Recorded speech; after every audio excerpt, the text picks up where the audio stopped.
আসসালামু আলাইকুম। মাঝে মাঝে কিছু কথা না বললে বা না বলে থাকতে পারি না।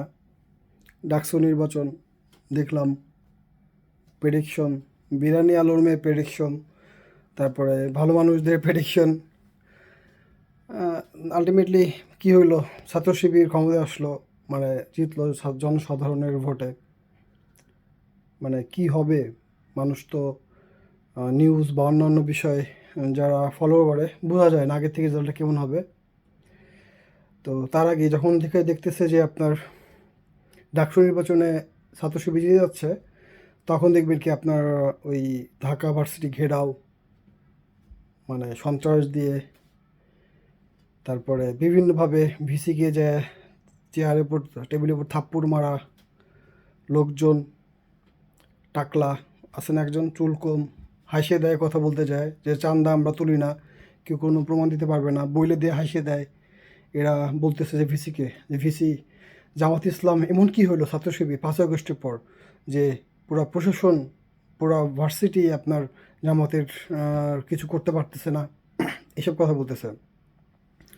বলে কি এটা যদি আপনারা ঠিক না করেন তাহলে প্রত্যেকটাকে দিয়ে কিন্তু ঝামেলা হবে, ঝামেলা হলে কিন্তু আমরা টাকা দিতে পারবো না। তার মানে এক প্রকার ভিসিকে থ্রেট দিয়ে যাওয়া হইলো। তো আবার ওই যে টেম্পো স্ট্যান্ডের একজন আছে না চান্দাবাজ, উনি বলতেছে যে 2,000 3,000 ঢাকা ভার্সিটিতে ভোট কারচুপি হয়েছে এটা বলবো না, কিন্তু কিভাবে জাপান শিবির শিবির কিভাবে জয়যুক্ত হলো, জামাত ইসলামের ভোট কোথা থেকে আসলো, সে অনেক ষড়যন্ত্রের গন্ধ পাইতেছে এই লোকটা। তো সব মিলে বিষয়টা হলো কি বুঝছেন তো আপনারা, মানে তাদের নিজের কথার মধ্যেই বোঝা যেতেছে যে তারা কি প্রবলেমটা তৈরি করতে চাইতেছে। তো তাদের কথাই রেজাল্ট কি, যে তারা যে ধরনের থ্রেড বা যে ধরনের কথাবার্তা বলে, এই যে ভিসিকে থ্রেড দেওয়া, আন্দোলন কি রাস্তায় কি হবে না হবে ট্যাকেল দিতে পারবেন না, এসব কথা বলা। তো বাংলাদেশের জনগণ এই যে এই ধরনের মানুষদেরকে এখন বয়কট করতেছে। বাংলাদেশের জনগণ কেউ কখনো আগে ভাবে নাই যে 5ই আগস্টে একটা দেশের প্রায় সব 300 আসনের সব সহ প্রধানমন্ত্রী পালায় যাবে, বিশ্বে বিরল কাহিনী, যদিও ইদানিং হইতেছে।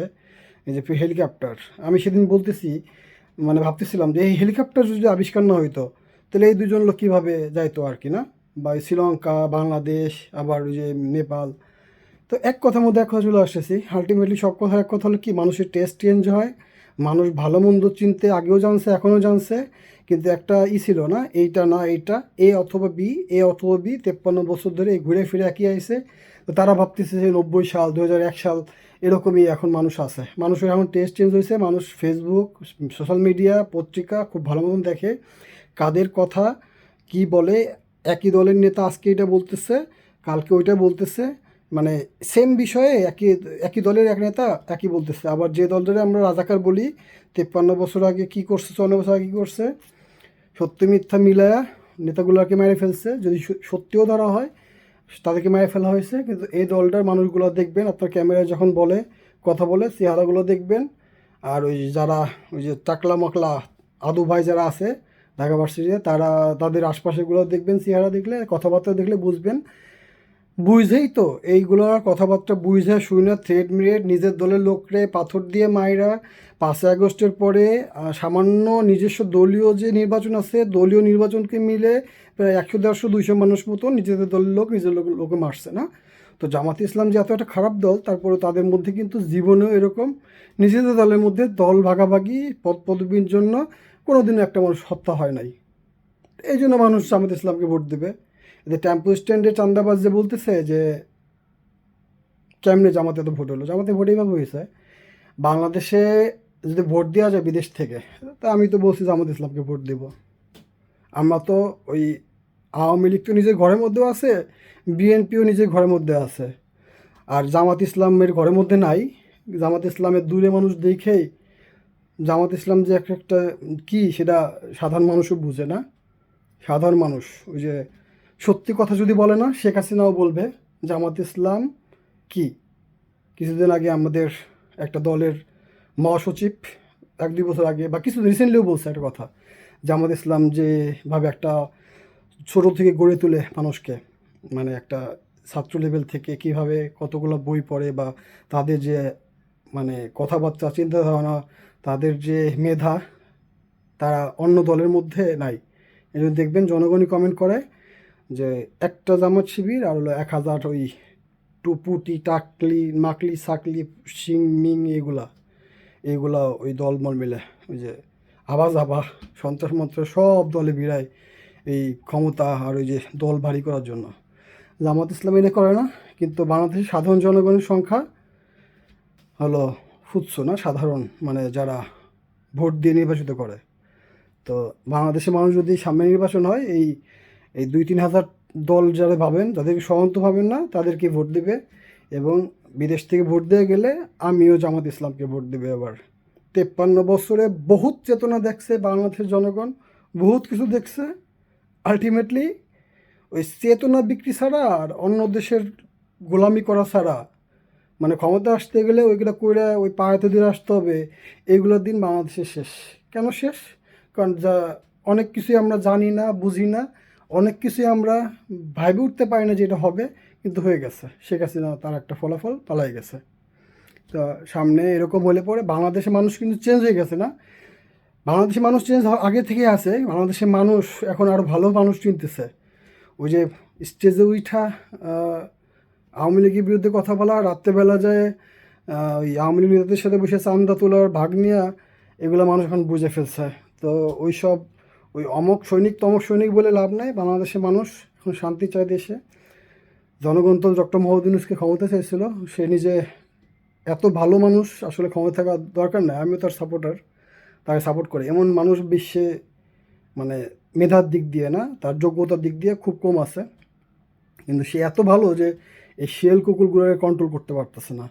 এই জন্য এমন একটা সরকার আসা দরকার যারা এই শিয়াল কুকুরগুলোরে মানুষ করবে, যাতে এইসব টেম্পো স্ট্যান্ডরা যাতে ব্যাংক ট্যাঙ্কের মালিক কম হইতে পারে, আর এই টাকলা মাকলা বুড়া আদুবাইরা ভার্সিটিতে যাতে না পড়তে পারে, ঠিক সময় বেরিয়ে যেতে পারে, সোজা হয়ে যেতে পারে। তো এই হলো মেন বিষয়। বাংলাদেশের যে এই যে বড় বড় কথা বলা, ওই যে বলে ভাষায় দিব দুদু মধু কদু চদু, এগুলার দিন শেষ। এইসব ডায়লগ এখন মানুষ খায় না। ডায়লগ এখন জনগণ সিদ্ধান্ত নিয়ে নেয় আর কি। কথাবার্তা বললে পরে শুনে বুঝে যে আপনারা কী বলতেছেন, কী করতেছেন। তো বাংলাদেশে জামাত ইসলাম বলে না কি, জামাত ইসলাম কি, জামাত ইসলাম তো আপনি দেখতেছেন জামাত ইসলাম কি।